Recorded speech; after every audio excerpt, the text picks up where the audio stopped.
बिस्मिल्लाहिर्रहमानिर्रहीम। अस्सलाम वालेकुम दोस्तों, आवां उस्ताद अब्दुल गफ़ार तव्हां ॾिसी रहिया मुंहिंजो यूट्यूब चैनल। दोस्तों हिकु नए वीडियो सां गॾु तव्हांजी ख़िदमत में।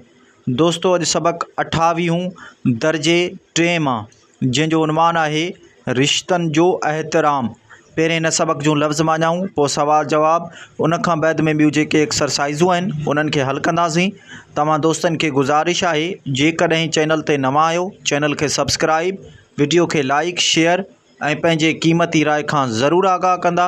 हलूं था सबक़ जे लफ़्ज़ माना ऐं सवाल जवाबनि जे तरफ़। जी दोस्तों, हाणे लफ़्ज़नि जूं मानाऊं लिखंदासीं।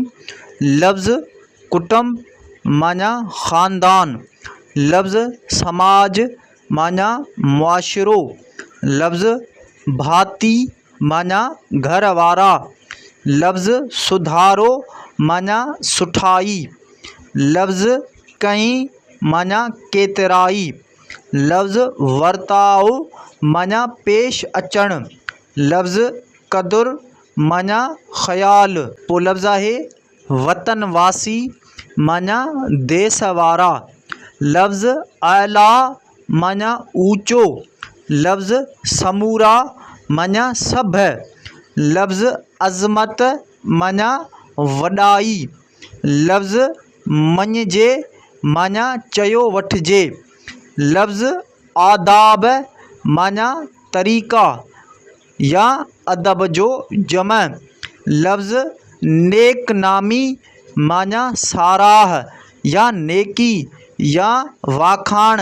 पोइ लफ़्ज़ आहे फ़र्दन माना माण्हुनि, लफ़्ज़ झीणो माना घटि आवाज़ या आहिस्ते, लफ़्ज़ रिश्ता माना मिटी माइटी या संग, लफ़्ज़ अहञाण माना निशान।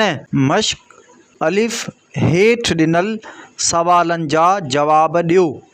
नंबर पहिरियों सवाल, अव्हां हिन सबक़ मां छा पिरायो? जवाब, असां हिन सबक़ मां इहा नसीहत पिराई त असांखे रिश्तनि जो एहतराम करणु घुरिजे। नंबर ॿियो सवाल, कुटुंब में कहिड़ा रिश्ता अची वञनि था? जवाब, कुटुंब में माउ पीउ भेण ऐं भाउ जा रिश्ता अची वञनि था। नंबर टियों सवाल, समाजी रिश्तनि में केरु केरु अचनि था? जवाब, समाजी रिश्तनि में पाड़े वारा, ॻोठ या शहर वारा, दोस्त, उस्ताद ऐं वतन वासी अची वञनि था।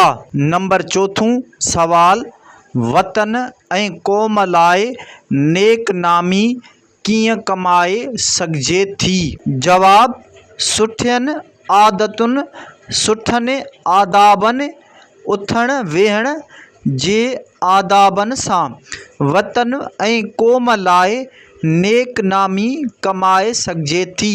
नंबर पंजों सवाल, आला इंसानी गुण कहिड़ा आहिनि? जवाब, समूरनि रिश्तनि जो एहतराम करणु, सभिनी सां सुठो सलूक करणु, सुठियूं आदतूं ऐं सुठो अख़लाक़ रखणु आला इंसानी गुण आहिनि। हेठि ॾिनल लफ़्ज़नि जी माना लिखो।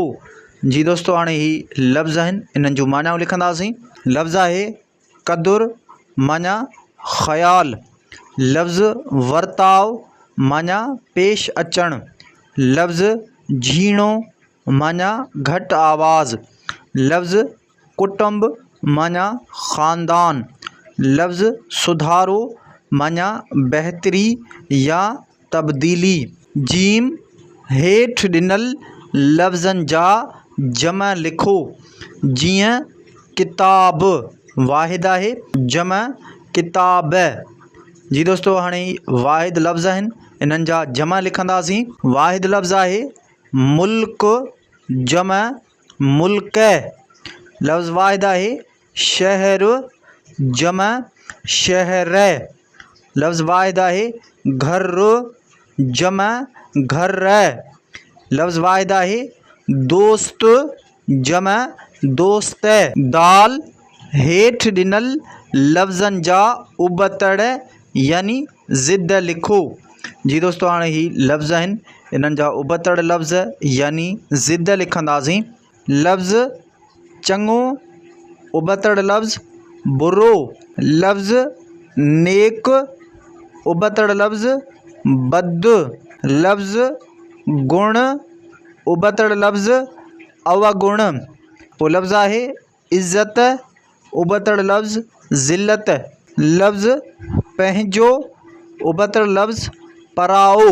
लफ़्ज़ दोस्त उबतड़ लफ़्ज़ दुश्मन। वाव अव्हां पंहिंजे स्कूल जी लाइब्रेरीअ मां कहाणियुनि जो हिकु किताबु खणो, उहो पढ़ी पंहिंजी पसंदि जी कहाणीअ बाबति ॿियनि खे ॿुधायो।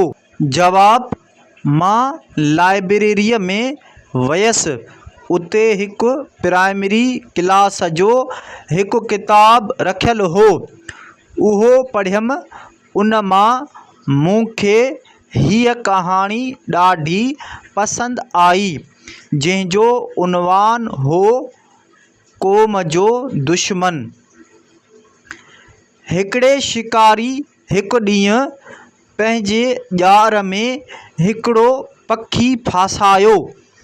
पखीअ शिकारीअ खे लीलाए चयो त मूं हिकिड़े खे मारण मां तोखे छा हथु ईंदो? जेकॾहिं तूं मूंखे छॾे ॾींदे त मां तोसां अंजाम थो करियां त सुभाणे घणा पखी वठी अची तुंहिंजे ॼार में फासाईंदुसि। शिकारीअ खे इहा ॻाल्हि ॿुधी ॾाढी बछां लॻी। पखीअ खे कावड़ मां जवाबु ॾिनई त ए पंहिंजे ज़ात जा दुश्मन, असुल में तुंहिंजे मारण जो मूंखे ख़्यालु ई कोन हो, पर तूं जो पंहिंजी सिर बचाइण लाइ पंहिंजे ॿियनि क़ौम वारनि खे थो फासाईं, तंहिं करे तोखे कॾहिं बि न छॾींदुसि। तूं पंहिंजे क़ौम जो मठघरो आहीं ऐं क़ौम जे दुश्मन जी सज़ा मौत आहे। ईअं चई शिकारीअ पंहिंजो चाकू कढियो ऐं उन पखीअ खे कुही गितरा गितरा करे छॾियो। सच चयो अथनि त जेरे लाइ ॿकिरी न कोहिजे, पंहिंजे थोरे नफ़े लाइ घणनि जो नुक़सानु करणु बुछड़नि माण्हुनि जो कमु आहे।